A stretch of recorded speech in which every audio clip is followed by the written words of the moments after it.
What was your religion before Islam? What kind of problems did you see in Christianity and in the Bible that led you to Islam? Growing up as a Christian, we were actually very studious. It was something that we studied on a regular basis. We, of course, going to church, but also had Bible study. Multiple times in the Bible, Jesus is described as the Son of Man, right? And so other people would describe him as the Son of God, but he described himself as the Son of Man. And, and there are many things that I could say about that. That for me was huge, because being the Son of Man is not the Son of God. These are two very different things. In addition to, for me, that's the denigration of God.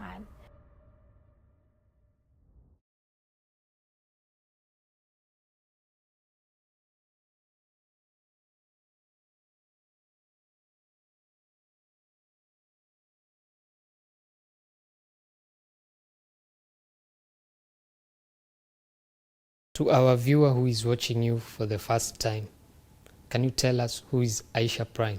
Well, that's a bit of a long story, but we'll do some highlights. So I was raised in Florida, which is a southern part of America. And, I grew up when I would say like being able to be a free child, meaning that, I grew up being able to ride my bike, through the streets and kind of, run and play freely. And then when I was young, basically, I started to score high, I would say that, in some academics. So very quickly I was enrolled. By the time I was in junior high, I was enrolled in magnet schools. Magnet schools are schools for children that are considered gifted or outstanding students. And then by the time I was in ninth grade, then I spent half my day in regular school and half my day at university. Went on, initially I started out my career working with children who were considered vulnerable children who were in government housing, court-appointed youth, teenage mothers. That was something that was a big passion for me. I had studied basically the use of art and theater as a means of social change and addressing children with a variety of social behaviors. So I just took that path, initially using art and theater as a means of working, we would say, with disadvantaged or populations that were suffering different difficulties in America. Right about the age of about 21, 22, I had designed this after-school program, and I was so excited. My children were doing really well. We were organizing what would be considered like a block party for these children, meaning that the whole neighborhood is going to come out, and basically there were different things that were happening. They would see, how these children had developed, there were going to be a performance by the children. And so we were coming close to that. And I had a child that came up missing. She was 11 years old. And I remember being worried, like for 2 weeks, like we're coming close to, the day of their, presentation to the whole community. Where is this child? So one day I walk into the program and she's sitting there. And initially, she's sitting at the table where they do their homework. And I was so excited to see her, and I welcomed her. And I went to touch her just to say, I missed you. I touched her back. And she spit on me. She spat on me, and she ran underneath the table and urinated on herself. And I remember being like, okay, what do I do? And so I cleared the room. Long story short, it didn't take long for social services to come in. After interviewing the child, the police showed up. And what we discovered was that her mother had sold her for the last 2 weeks in order to pay off her drug habit. And I just remember how devastated I was, because I was angry with the mother, but then at the same time knew that if we were to arrest the mother and put the child in in the system, it's highly likely that her life would repeat the same cycle.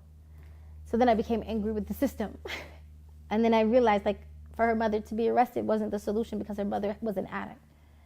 Long story short, I went to bed that night broken, and saying, with a prayer on my lips, saying, Allah, I don't have the knowledge or the spiritual maturity to handle this. I have no idea where does this fit into your divine decree. Like I have no idea what to do about this. I don't know what I'm supposed to do, and I don't, like, not just this child, but the system in the world of children who are trafficked, who are, who suffer such things. And I made a decision that night, like, I need to study my deen. I need to understand divine decree. I need to understand qadr. And how does this world work? If Allah, I know, it's like, I believe in you, Allah, and as terrible as this world is, I know you're still in control, so I need to understand how. And so let's just say, fast forward, because I had been working also with some Muslim children at this point, I was acknowledged and gifted to go to Hajj by the Saudi embassy. And so I went to Hajj, and that just continued to, like, build my thirst for, like, I need this. I met a teacher, a sheikha, to be honest, Tant Iman Sidki, and she sat with me and she taught me one-on-one for years. She taught me Quran, she taught me Sirah, she taught me Hadith, but mostly she taught me how to love Allah and how to love His Messenger. She healed my heart. And then she moved to Egypt. She told me she was moving to Egypt. And in my mind, well, if you're moving to Egypt, then I'm moving to Egypt. I have to follow my teacher. And because she was so healing for me, the thought of being without her just I was like, no, I have to somehow follow her. So when she moved to Egypt, I actually took a group of my students to go visit her in Egypt and try to have a similar experience to like I had as a youth ambassador. And then I decided this is the place for me to live. That day, in the decision to move to Egypt, I was told, well, do you need to work, or would you be? I was like, well, I don't have any family that's supporting me for free to live here in Egypt, so I need to work.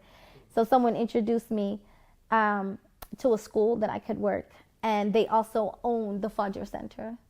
And so because of that, they said basically if you teach English for part-time, then you can go study Arabic, and at that time, Arabic and Quran. And so I did. I was like, let me sign up. And so I spent a number of years after that in Egypt initially not only studying at the Fajr Center in terms of Arabic and then Quran, but also studying in private studies, studying Sahih Bukhari. And then that just kind of like, the nature of these things is that just sparked a larger, drive. My teacher introduced me to a women's university in Yemen. And initially I was like, Yemen, right? This is a very difficult time in terms of Yemeni conflict. But if it was something that my teacher recommended, then I knew it was going to be the best. And so we found out more about the women's university. I enrolled, I went, spent a number of years studying. My teacher basically said that now it's time for you to go spread this light of Islam. And I thought, no, I want to stay. That world is too crazy. I want to stay. And so literally, I was like, all right, well, I got to get a job. I got to figure things out. And so to be honest, a friend of mine was sewing. And I was like, I'm going to need some work clothes. I'm going back to America after having lived in Yemen. I'm going to need some Islamic work clothes. So I drew some designs. She started sewing them. I wore them in America. People loved it. We started, and I said, you know what? I want to be able to bring Islam to women, but not everybody's interested in like this kind of hardcore studying that I've been doing for the last few years.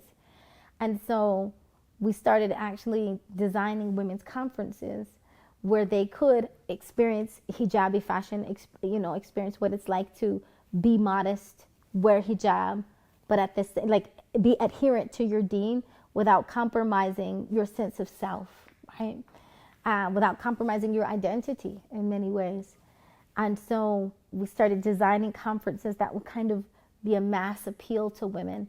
And then as a result, we'd pack it with Islamic scholarship for women. And then we'd invite a variety of different female scholars to come and to talk to them, while at the same time of having this kind of very social, communal experience. That grew, to be honest. Someone asked me to do just a small, then from there they said, will you do this small intensive of women? I did that. And literally at that time it was on CDs, and she started sending it to masajid and organizations. And then people just started calling and inviting me to come. And before I knew it, I was between America to Australia teaching deen, alhamdulillah. And that's pretty much the life of Iesha Prime in a nutshell, in the highlight version. Tell us about your journey to Islam. So when I was about 15, I was chosen to be a youth ambassador.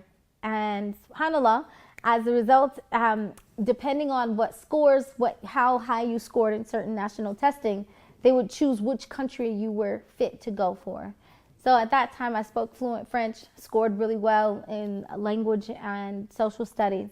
So I was chosen to be a ambassador to Morocco and Senegal. I was really excited about this journey. My, parents and I prepared a lot for me. My role was to go to Morocco, study its culture, study its people, also understand how culture and religion played a role in education. So the first night we arrived, and I was staying in the El Kandahar Hotel in Casablanca. And I was jet lagged, but at the same time really excited about the next day, so I couldn't sleep.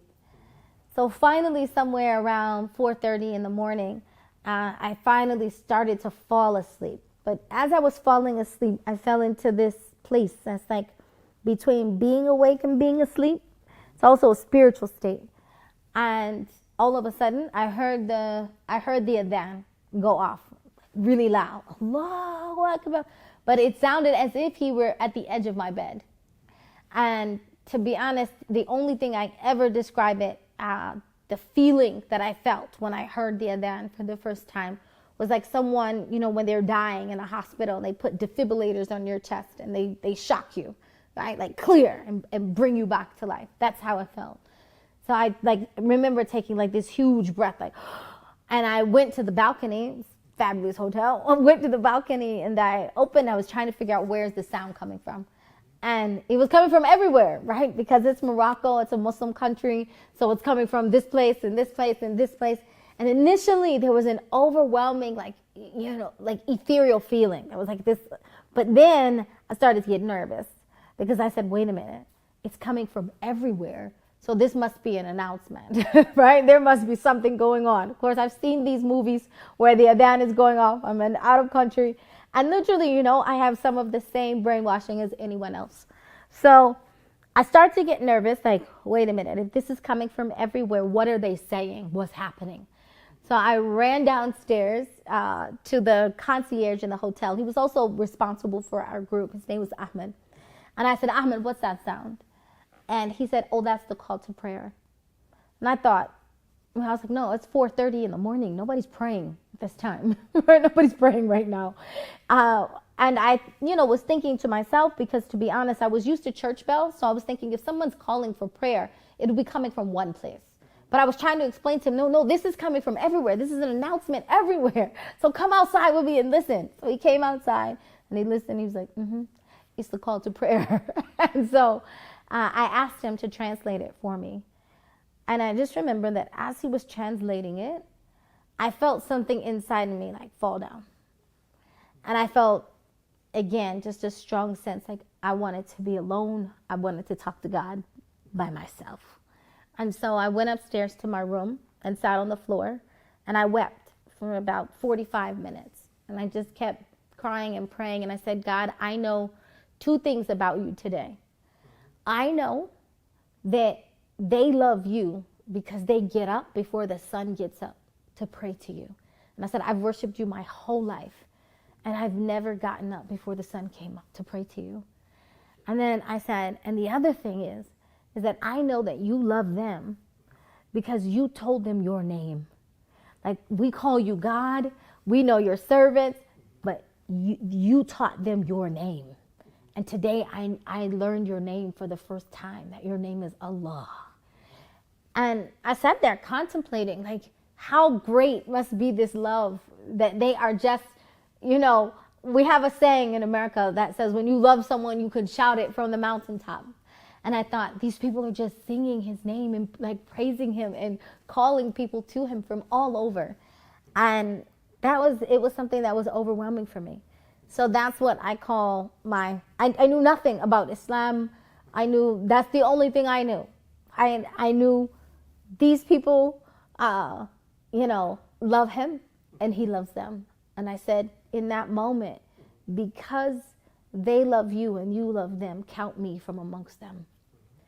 And then, so many things happened. We continued our tour in Morocco. We arrived at the Masjid Hussein.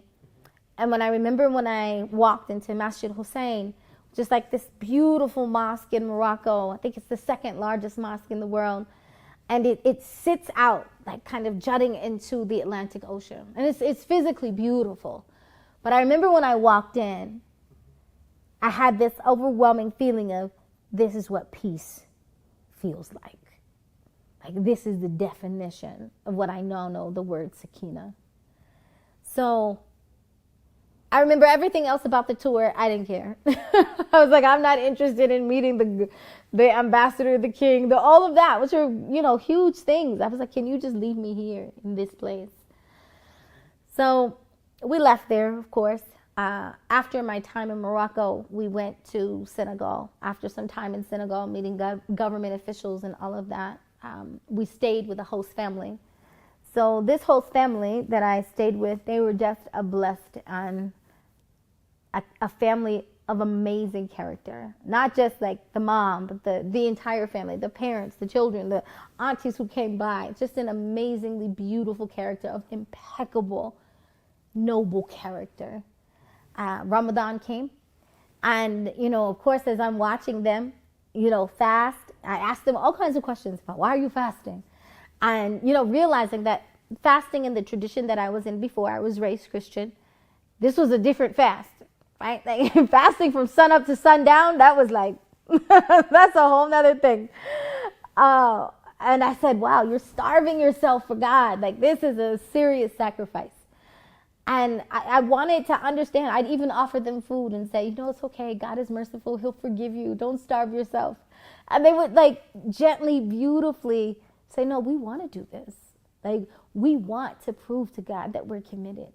And while they're fasting, the host mother would literally cook me food, sit down, and feed me from her hand to my mouth.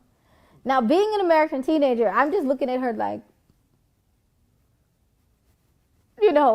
this is an experience I never imagined. This level of care, concern, and sweetness, to be honest. And I know, later on, I know they're just praying for me, of course, the whole time. They never, and when I say I was the typical American teenager, I'm living in this house, with this Muslim family. I'm wearing shorts. I'm being myself, not knowing that there's anything necessarily different.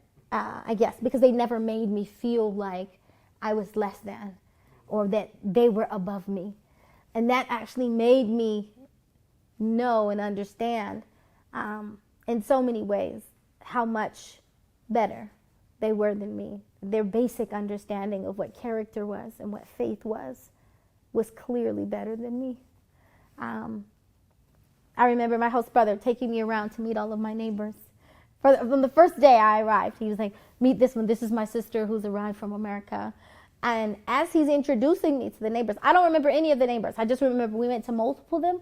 I just was staring at his face thinking, you're so proud of me. Yet I've been taught to be so ashamed of you. Like, I've been taught that, we're the ones coming to rescue you. When in reality, I'm the one who needs rescuing.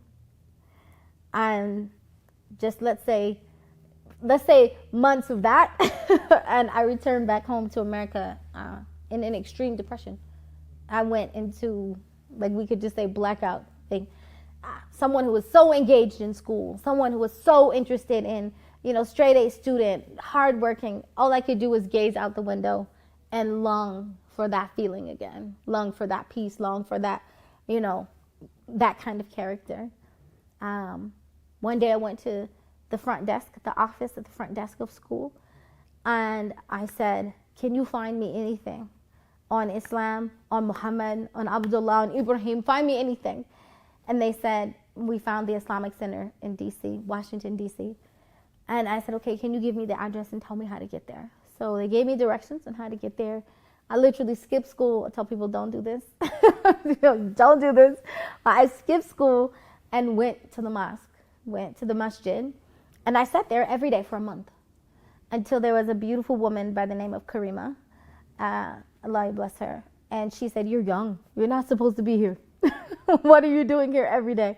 And I told her, I need to be here because it's the only place that I can feel peace. They're going to sing that song, which is the adhan, right? They're going to line up and do that thing. And they're going to fall down together and they're going to get up together. And my life is going to be whole again. Life is going to make sense. And so she invited me to a class on Sunday and said, there's a class on Sunday. Why don't you come and learn and understand? And I thought, Sunday, because we went to church as a family every Sunday. Sunday morning, we had sometimes Sunday evening service. We went for Wednesday night Bible study. Like, my family was no joke about this. And I thought, I can't come on Sunday. My parents are going to kill me. But I prayed, that I would have the strength. And somehow I just had the courage that when Sunday came, I didn't get dressed as normal. My mom said, what's wrong? What's happening? Because we were the type of family, you went to church unless you had a doctor's note. You had to have permission. And I told her I really want to go to this class. And so she said, well, if it's going to make you not be so depressed, just go. Just go. And so I went to the class. And finally, somebody approached me while I was in that class and said, you've been praying with us, right? You've been here with us for a while. You know more than most Muslims know at this point. It's time for you to, do you believe in what you're hearing? Do you believe that there's nothing worthy of worship except God, except Allah? And I was like, I absolutely believe that. And they're like, everything that you've heard about this blessed man, about the best of creation, do you believe that he's a prophet and a messenger? It's like, absolutely. And so right then and there, I took Shahada. That's how I became Muslim. What was your religion before Islam? I was born into a Christian family, raised in the Church of Christ. What kind of problems did you see in Christianity and in the Bible that led you to Islam? There are two main things. Growing up as a Christian, we were actually very studious. It was something that we studied on a regular basis. We, of course, going to church, but also had Bible study. And I loved to study the Bible. To be honest, there are two major things that stand out. One of them, which is so funny because these are two very prominent figures in Islam, and they're Abraham. May peace and blessings of Allah be upon them. Like, their story is something that really stuck out to me, to be honest. One of them had to do with the story of our mother Hajar, right? Hagar. And, the fact that, number one, how God said before he had these two sons, his name was Abram, and that he promised that he would bless his nation, and that they would equal the sands of the seashore. And I remember how he renewed that promise with him, and before the birth of Ismail and the birth of Isaac. And I remember for me, the kind of faith that I saw in our lady Sarah, that she had when she gave Hagar or Hajar to Ibrahim. Thinking about, this is an amazing amount of faith. In addition to that, then he becomes Ibrahim or Abraham. He gains the title friend of God. So that story was so prominent for me, to be honest. When I was 15, I got baptized, and I was reading this story, and I was just enamored with this story. And then when I turned 16, I got a different Bible, and I think that was the Standard King version and then the International Standard version. And in one Bible, in my first Bible, that it said that Hagar was his wife. In another version, it called her a concubine. And I was furious, to be honest. I was furious. So that for me was like a very big a very big issue. And then lastly, to be honest, multiple times in the Bible, Jesus is described as the Son of Man, right? And so other people would describe him as the Son of God, but he described himself as the Son of Man. And, and there are many things that I could say about that. That for me was huge, because being the Son of Man is not the Son of God. These are two very different things. In addition to, for me, that's a denigration of God, right? To say that God had a physical child. So what Islam did for me is that I began to understand things in their context. That Ibrahim, peace and blessings of Allah be upon him, was not denigrated. Hajar, his wife, was not denigrated. Sarah's choice was not denigrated. But also understanding that God is the Almighty. He's the everlasting. He never dies, not even for 3 days. He never dies. He's never diminished. And literally that Islam just laid that out. And no matter what Quran I bring forward, right? Afghanistan, Kenya, Gambia, Saudi Arabia, or America, that Quran in Arabic is going to be the exact same. It's not going to have those discrepancies that are so major as it relates to our personal relationship in God. And so that's the beginning of the questions that Islam answered for me, and kind of began the path of that which solidified my faith, and that this is absolutely true. That Islam is the religion that says, I submit myself to God. It's about God. It's not about a land, Judaism, which is tribe of Judah. It's not about people. It's not only specific to Christ. It embraces all of them.